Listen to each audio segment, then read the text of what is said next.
Hello, seekers of wonder and truth.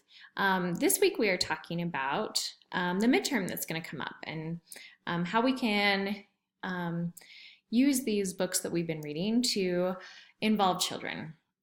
First of all, about the midterm, spoiler, you will have two questions on the midterm, and both questions are weighted equally. So keep that in mind. Often I get the first question, which I'm not going to tell you what it is until you get there, is long. People really feel like they can fill out a whole lot of information on their paper for that. And then when they get to the second question, it's itty bitty. But as the professor, I am grading those equally. So keep that in mind. They should be equal weight. When you're looking at them on a paper, the paragraphs or however you decide to design that should be equal when looking at it. So keep that in mind. The second question, which is what I'm doing here is a spoiler, is how we can involve children with the books that we've been reading. And for me, this is one of the most important parts of studying children's literature, is being able to get children involved with that. So the book I've decided to talk about is Wonder, and I absolutely loved this book. I had put it off reading it because I knew it was going to break my heart. So I saw it at my child's book fair and just knew that I had to buy it and read it. So I put together a lot of activities that you could do with children. This book, the characters in fifth grade, so I think I really focused on that, putting together activities that students in fifth grade would be able to utilize. So let's get started, and hopefully this will help you when you're thinking about activities that you can do with children. And I am focusing more on a classroom application in my presentation today. But as a mom or a grandmother or however else you are interacting with children, you can utilize these types of activities with them at all times. I first decided, how do we define activity when you're talking about children and children's books? And here is a brief list, and it's by no means a complete list. You know what? Work to get them out of their chairs. They sit there a long time. Get them to do small group work, something physical. Make them stretch their thinking. Make them memorize or have them memorize. Do art projects, posters, ask hard questions, because hard questions are what make us think farther than just regurgitating something that was in the book. Make it fun. Have self-discovery or some kind of learning how to work with a group of people. Leave the classroom. Have the students interact with themselves, with each other. And that's just a tiny, brief list. But keep those in mind. And why I started doing this presentation in the middle of the semester is often my students would say, I would read this book and talk about it. And while that works a few times, that actually isn't as effective as trying to get them to do something beyond that. So first of all, I started with some art. I made this poster, first thing. Maybe I should turn on a light.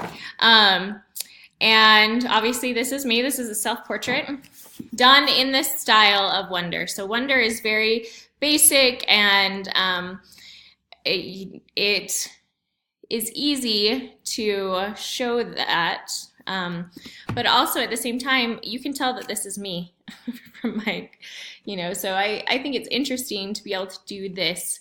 What it does is it makes us all a basic human without having to put too much. So I thought that was interesting. I actually thought about it later. I could have cut this out and then put it on a blue piece of paper, and it would have been more similar to the Wonder cover. The second thing I did was I made myself again, but instead of this time just everything being physical, I actually filled in what my character traits are, or what are the things that I'm proud of, the things that I've accomplished, the things that I've chosen to be. So it's not just the physical of what I look like, but it is exactly what I have basically chosen to be. So it has the things on there. Also, you could do this exact same activity, but instead of doing it personally, they could do it where they actually do it for a character. So they could select a character in the novel. The main character's name is August or Aggie. So you could do that and then fill out his character traits. So it could be a activity in fiction writing or characterization or any of the above. So those are two art things that I thought of. They also have in the book this wonderful English teacher who each month introduces them to a precept. And of course, they're just kind of life moments or life lessons that you can learn. And the first one he gives is, when given the choice between being right or being kind, choose kind. And so that's really the theme of the book. So he goes through, and these are all wonderful quotes that if you really think about and talk about them, they can change your life. So some of the things that I was thinking that go along with those precepts is the children could memorize them.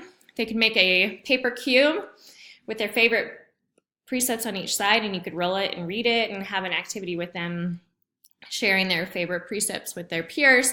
You can make a postcard of their favorite precepts. Write a paragraph about why your favorite precept is your favorite. And then you can have a small group discussion about favorite precepts. I really think having them talk together is more effective than having to talk to the teacher and raise their hand, bouncing ideas off each other.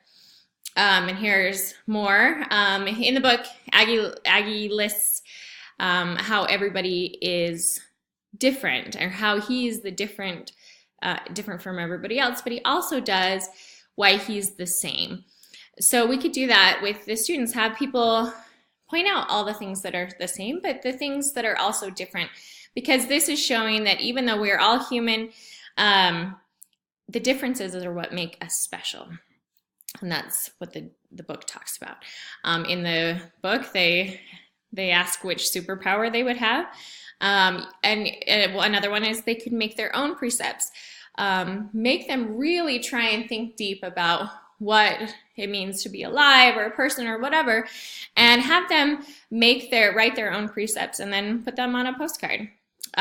You could have a small group discussion about how they would feel during the Bloody Scream incident, and that's an incident in the book where it's Halloween and everybody's wearing masks, and Aggie hears who he thinks is his best friend start bad-mouthing him, and his friend doesn't know he's there because he's wearing a mask. And so it's just this very traumatic, horrible part of the book, because his one friend he feels like isn't really his friend. So they could talk about that and get some empathy on what that would mean. So stretching their thinking more, you could create art and postcards to swap with friends. You could illustrate a scene from the book as a graphic novel. That was really popular with kids, especially this age. And then make posters about how you and your classmates are wonders. So I was thinking you could actually divide a poster so kids can say why they are a wonder on one side, and then their peers could share why they're a wonder on others. Because even children this age can see that other people have qualities, and I think it's good for them to acknowledge the good qualities in others while still being able to acknowledge the ones in themselves. Here are some ideas for some student interaction. So the theme of the book is all about kindness. They could have a small group discussion where they define kindness, and then they actually make posters about what kindness means to them. And that could go on a kindness wall. And they could put all the posters around, and then they could put acts of kindness that they see or receive on the wall. Sorry, I just pushed pause for a minute because my son got home from kindergarten. So yes, we could have each student write why another student is a wonder, and you could make a goal to be kinder as a class. And the publisher of this book actually has these wonderful resources on how to become a kindness certified classroom and all sorts of interesting things, which are great. So just another that same quote: when given the choice between being right and being kind, choose kind. So that is some of the ideas that I came up with. There are probably a billion more ideas that you could come up with a specific book, but making it so children can make connections between the literature they read and their lives outside of that is really important. And being able to think outside of the box is really important, I think, for children. So as a mother, yes, I focused on being in the classroom, but as a mother, I can also do all of these activities at home, and I can still try and help them. I can help them make connections between what they're reading or doing and making it so they can utilize that. Anyway, thank you so much for watching. Let me know if you have any questions, and be thinking about this, because this is coming right up, the midterm paper. And I really want, like I said, the first question I think is easy to write about, and the second way on how to involve children has been historically less touched on. So I really want those to be equal, and I really want you to think about those. So I look forward to reading your papers, and I will see you all soon.